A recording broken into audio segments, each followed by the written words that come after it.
दोस्तों, हमारी ये कायनात लामहदूद हद तक वसी और अरीज है जिसके साइंस के बारे में हमें कोई अंदाजा नहीं है। हमारी इतनी बड़ी कायनात में कई ऐसे पुरस्कार और अजीबो गरीब राज मौजूद हैं जो हमारी इंसानी अक्ल को दंग करने के लिए काफी हैं।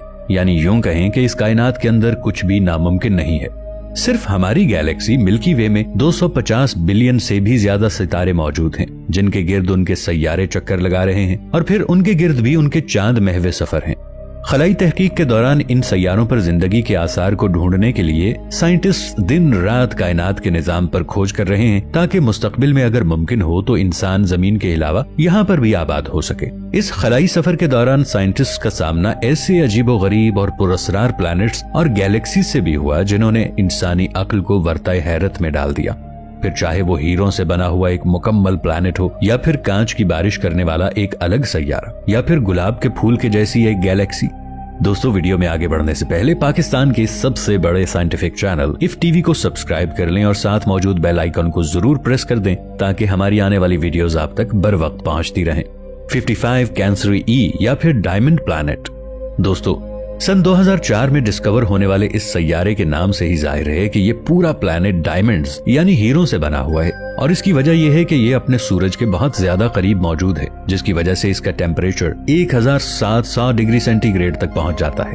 इस बहुत ज्यादा टेम्परेचर और भारी प्रेशर की वजह से इसके कोर में मौजूद कार्बन डायमंड्स में कन्वर्ट हो गया है। ये हमारी जमीन के साइज से तकरीबन 2 गुना बड़ा है, जबकि इसका डायमंड से बना हिस्सा जमीन के टोटल वजन से 3 गुना ज्यादा है। साइंटिस्ट का मानना है कि इसका 1/3 हिस्सा हीरों से बना हुआ हो सकता है जिसकी मालियत 27 नॉनिलियन डॉलर्स तक हो सकती है। यानी पूरी जमीन पर मौजूद तमाम ममालिक की टोटल जीडीपी से भी 350 क्वाड्रिलियन डॉलर से भी ज्यादा। रेफरेंस के लिए बताता चलूं कि 1 क्वाड्रिलियन का मतलब है कि 1 के बाद आप 15 सिफर लगा दें, जबकि 1 नॉनिलियन का मतलब है 1 के बाद 30 सिफर। सो अब आप खुद ही अंदाजा लगा लें कि 27 नॉनिलियन का मतलब क्या हो सकता है। यानी इतनी दौलत के जिसे हम संभाल भी नहीं सकते। GJ1214b।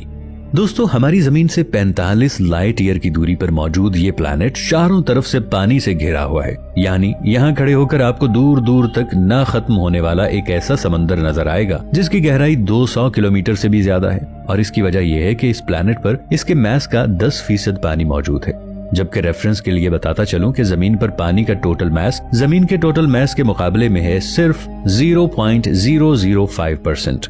इस बेपनाह बड़े समंदर की गहराई भी बहुत ज्यादा पुरस्कार है क्योंकि इसके कोर पर पहुंचने पर पानी के शदीद प्रेशर की वजह से इसका समंदर का पानी आइस सीमेन में बदल चुका है। अब यहाँ आइस से मुराद जमीन पर पाई जाने वाली बर्फ नहीं है, बल्कि ये इसके समंदर के प्रेशर की वजह से जमीन की तह के अंदर बनने वाली पानी की एक खास आइस शेप है जो कि सॉलिड फॉर्म में मौजूद है। मतलब ये वो बर्फ है जो ठंडी नहीं है। लेकिन ये तो कुछ भी नहीं है। जब हम बात करें हमारी लिस्ट के अगले सैयारे की जिसका नाम है HT189773b, जहां पर कांच यानी शीशों के टुकड़ों की बारिश होती है क्योंकि इसके एनवायरनमेंट के अंदर सिलिका की एक बहुत बड़ी मिकदार मौजूद है जो कि जमीन पर रेत में पाई जाती है। और इसी की वजह से हम इंसान जमीन पर शीशे के बर्तन और दूसरी कांच की चीजें तैयार करते हैं। इस प्लैनेट का टेम्परेचर 930 डिग्री सेल्सियस के करीब है जो सिलिका को पिघलाकर कांच में बदल देता है और यूं यहाँ कांच के टुकड़ों की बारिश होती रहती है। यही नहीं बल्कि यहाँ पर चलने वाली हवाओं की रफ्तार साउंड की स्पीड से भी 7 गुना ज्यादा यानी 8700 किलोमीटर फी घंटा की रफ्तार जितनी होती है, जो इस कांच को बुलेट की तरह आपके ऊपर गिरा सकती है। और तेज हवाएं बड़े से बड़े हैवी मैस को भी हवा में उड़ाकर रख देंगी। 1 मिनट के लिए जरा खुद को इस जगह पर इमेजिन करके देखें। यकीनन बहुत ही ज्यादा डरावना नजारा है, लेकिन ये प्लैनेट बाहर से देखने पर बिल्कुल नॉर्मल लगता है।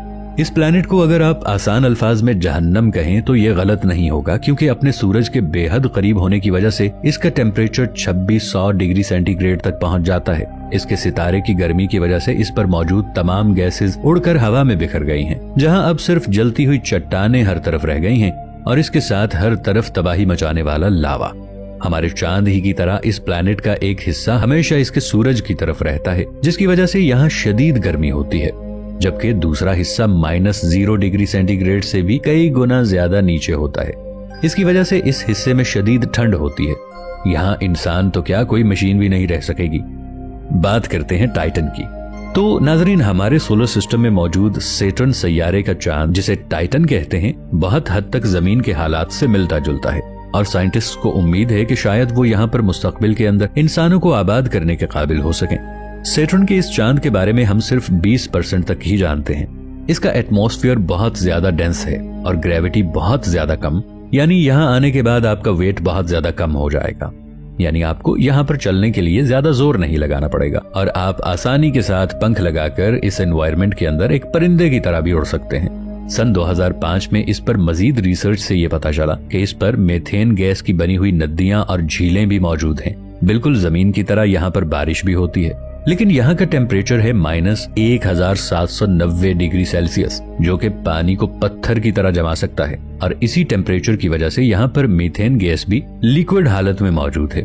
साइंटिस्ट को यकीन है कि अगर हम इंसान चाहें तो जेरे जमीन यहाँ कॉलोनीज बनाकर टाइटन के एनवायरनमेंट में रहने के काबिल हो सकते हैं। आगे बात करते हैं रोजेट नेबुला की। दोस्तों, हाल ही में रोजेट नेबुला नामी एक गैलेक्सी दरियाफ्त की गई है। इसकी खास बात यह है कि इसकी शक्ल गुलाब के फूल से मिलती जुलती है। इसे खलाई दुनिया में कार्लडवेल 49 भी कहा जाता है और इसमें तकरीबन 200 बिलियन तैरते हुए सैयारे और सितारे हो सकते हैं। जबकि स्वीडन और फिनलैंड से ताल्लुक रखने वाले माहिरीन फल्कियात की टीम ने रोजेटे नेब्यूला का मुशाहिदा करने के लिए मुतादिद जदीद दूरबीनों का इस्तेमाल किया है, जिससे मालूम हुआ कि ये जमीन से 4600 नूरी साल पर वाक़े गैस और धूल का एक बहुत बड़ा बादल है, जो किसी खूबसूरत गुलाब के फूल की तरह दिखाई देता है। दोस्तों, साइंस कहती है कि खला में आजादाना गर्दिश करते हुए सैयारों की तादाद 200 अरब से भी ज्यादा है, लेकिन कुदरत की इस हसीन कायनात में न जाने कितने रंग बिखरे हुए हैं और इंसान इनका तसव्वुर भी नहीं कर सकता। रोजेट नेब्यूला दिखने में इंतहाई खूबसूरत है और जो भी इसे देखता है बेख्तियार सुबहान अल्लाह पुकार उठता है। यहाँ आपको ये भी बताते चलें कि चंद उलमाए कराम इस नेब्यूला की तारीफ कुरान मजीद फुरकान हमीद की मदद से भी करते हैं और इस मकसद के लिए वो सूरत उर रहमान की आयत नंबर 37 का हवाला देते हैं। इसमें अल्लाह रब्बुल इज्जत का इरशाद है, और जब आसमान फट जाएगा और फट कर गुलाबी तेल की तिलछट की तरह सुर्ख हो जाएगा। उलमाए कराम आसमान के फटने को खलाई तरक्की से तशबीह देते हैं। उनके मुताबिक इंसान ने खला के अंधेरों को चीरते हुए आसमान की जानिब सफर किया, जबकि वो तेल की तिलछट की मिसाल रोजेट नेबुला का वो मादा बताते हैं जो कि गैसेज और मुख्तलिफ किस्म के महलूलात से मिलकर बनता है। ताहम इस जमीन में हतमी तौर पर इंसान ये नहीं कह सकता कि कुरान मजीद फुरकान हमीद में बयान करदा इस आयत का इशारा इसी गैलेक्सी की जानिब है, मगर बाज़ उलमाए कराम इस खलाई दरियाफ्त को भी कुरान मजीद फुरकान हमीद के अहकामात से जोड़ते हैं। दोस्तों, वीडियो अच्छी लगे तो इसे लाइक और शेयर जरूर कीजिएगा। मिलेंगे नई वीडियो के साथ, तब तक के लिए ताहिर उबैद चौधरी को दीजिए इजाजत। अल्लाह निगहबान।